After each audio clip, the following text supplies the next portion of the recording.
Hey everybody, welcome to my first recording after Christmas break. You've seen other reviews after the Christmas break, but this is the first recording I made after the Christmas break, and Neelix is coming to say hello.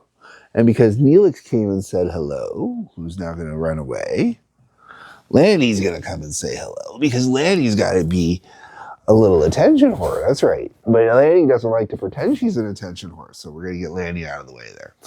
Pandora, you coming too? Come on. Get the trifecta of cats for after Christmas. Come on. You come and say hello as well. Oh, and then there's Pandora coming to say hello. Good? All right. Everybody said hello on camera. We got the year off to a good start. That is going to be, for me, the best part of this review. All right. Billy Joel's Greatest Hits, Volume 1 and 2. I bought this. This was definitely a Columbia House purchase. Part of my freebie CDs. I remember when my mom and I were talking about doing a Columbia House subscription together. I had talked about, doing this and blah, blah, blah. Her, splitting this CD between the two of us. She wanted nothing to do with it. And then she absconded with my copy of it forever, which was okay because I really didn't listen to it all that much. I bought this set literally for 2 songs. Or I shouldn't say I bought it since it was Columbia House. It was a freebie for 2 songs. Piano Man, which was on disc 1, track 1, and My Life, which was on disc 2, track 1. I didn't know Billy Joel prior to this. This was my introduction to Billy Joel, just like you had my introduction to the Cats finally, all 3 of them at once. All right, let's get into this. Disc 1, 1973 to 1977. I don't know how Billy Joel ever got past this phase because this phase was so dull and boring. Like, these are supposed to be the greatest hits. All right, that's the words here, greatest hits. Not best of or anything, like greatest hits. And disc 1 has got 11 songs of some of the most boring, tedious crap ever. All right, let's get into this. First off, we got Piano Man, which I love. I think Piano Man's a great song. Captain Jack was actually a pretty decent tune, which follows that up. It starts off a little slow, but it's got a great upbeat chorus to it and really kind of gets you going. It's an enjoyable tune. The Entertainer is okay. I don't mind it when I'm listening to it, but it kind of feels like more of the same at this point. Say Goodbye to Hollywood is all right, I guess. New York State of Mind. New York State of Mind is a great soundtrack song. I could see it at the end of a movie in the 70s and 80s, people walking through that park. That cliche New York stuff. New York State of Mind works perfect for that. Outside of that, not a song that does anything for me. The Stranger... I kind of dug The Stranger. Stranger is one of those songs that is interesting. Best way I know how to put it. I find it interesting. The other thing with The Stranger is I don't have the official... Does it say here officially in the notes? I don't think it does. Yeah, in the notes you get a really compressed version of the lyrics, but you don't get a who's doing what. So with The Stranger, I'm not sure if it's a accordion, a squeeze box, or a synth making that sound. But it does work. Then we get into Scenes from an Italian Restaurant. Meh. Just the Way You Are. Oh my God. This is like dentist office boring crap, man. Oh my God. Like when you're sitting there and you're trying not to discover the times going by, this is just the way you are. I freaking hate it. Always hated this song. Moving Out's not a bad tune, actually. I really kind of dig Moving Out. I dig it a lot more now than I did when I was a kid, obviously, when I bought this. But Moving Out's a really good tune. If it wasn't for Moving Out, man, at this point kicking in, I'd be so bored dead on this album. Then you got Only the Good Die Young, which is, a nice upbeat number, which is really good. And then the album finishes off with She's Always a Woman. Uh, seriously, the first disc, I love Piano Man. I very much enjoy Captain Jack. The Stranger I like for the interestingness of it. Just the Way You Are makes me want to shoot myself. Yeah, Moving Out and Only the Good Die Young. So Piano Man, Captain Jack, The Stranger, Moving Out, and Only the Good Die Young. So what is that? 5 out of 11 on the first disc. And that's, with 20 plus, I've heard this album for 30 or more years now, man. And that's how expansive my views on the first disc have gotten. Went from, hey, I like Piano Man to, okay, I like Piano Man and a few others, and that's it, Disc 2 is a lot more energetic, and I have way more appreciation for Disc 2 now than I did as when I first bought this. Because when I first bought this, Disc 2 was a lot of that 80s rainbow and sunshine coming out your ass crap that, just very pop bubblegum. Now, first track on here, My Life. I have the greatest love for this song. And weirdly enough, the reason I have the greatest love for this song is from a TV show in the late 70s, early 80s called Bosom Buddies with Tom Hanks. That's right. Tom Hanks had a television show where he cross-dressed, and I thought it was the greatest show ever.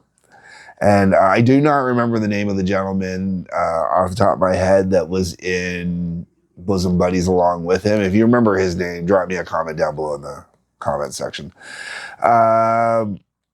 My Life, though, man. And the reason I bring up Bosom Buddies is the reason why Bosom Buddies has not been on the air in syndication all these years is because of the rights for My Life. They actually don't play My Life during it anymore. So it is back in syndication on certain channels.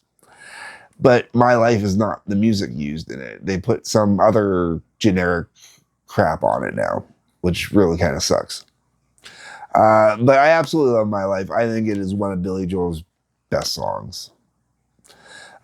Big Shot, that one doesn't do much for me. Musically, a great song. Nothing against it. This is one of those ones where it's the song just doesn't do anything for me.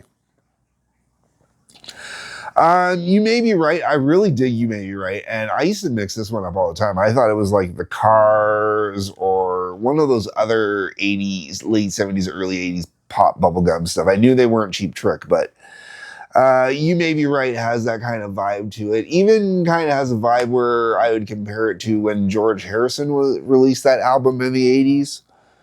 Just kind of got that great rock and roll kind of vibe to it.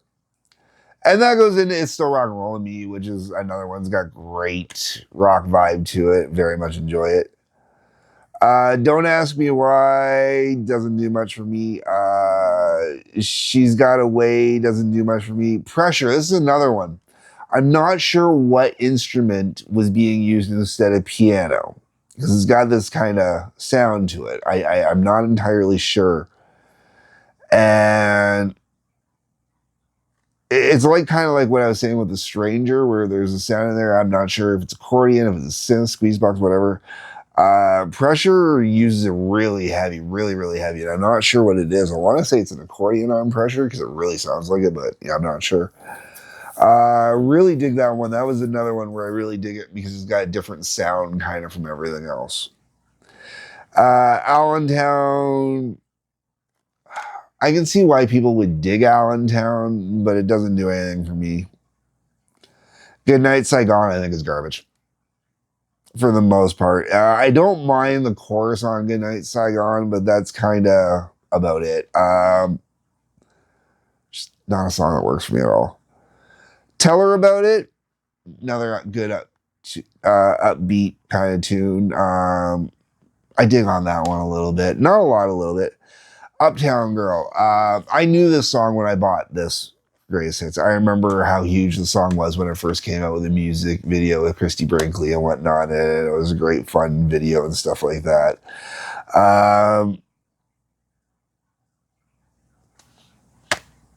I have a lot more appreciation for the song now, I guess. Maybe. I don't know. I've never really. I've dated one girl that I would theoretically call an uptown girl. And,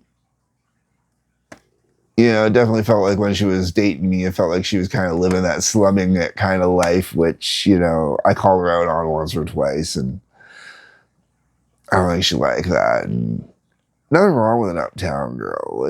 I prefer geeky girls, weird girls, different girls. My wife is far from an uptown girl. She is far from across to the other side of the tracks girl or a bad girl or anything like that. She's just a sweet, geeky girl. Was working in a library when I first met her. So Uptown Girl, fun song. I guess it's a good way to take shots at people, I guess. I don't know. The Longest Time. That's a good tune. It really is a good tune. Another one where I appreciate a lot more now than I did when I was younger. And I gotta say, I love that scene in How I Met Your Mother when you got future Ted and future Barney and present Ted and present Barney all kind of in the booth together, or future Ted and future Barney and present Ted and future, yeah, whatever way it was. That was a great little scene there where they do it. I thought it was really cool, and I really enjoy the song, You're Only Human, Second Wind, boring as hell, and The Night Is Still Young does absolutely nothing for me either. Those two were previously unreleased, according to the back here. This is a good spot to start with Billy Joel to find out how much Billy Joel you like and which era of Billy Joel, because let me tell you, you can feel two completely different eras from disc 1 to disc 2. And disc 3 would be 86 through the 90s, which one day I should get my hands on, because I do know that there is a volume 3 out there that was released later. And volume 3 might even be the one I appreciate the most. It's hard to say.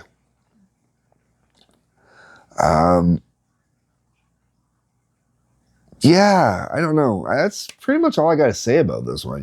It's not a bad collection of tunes, but I would shorten it down into one disc.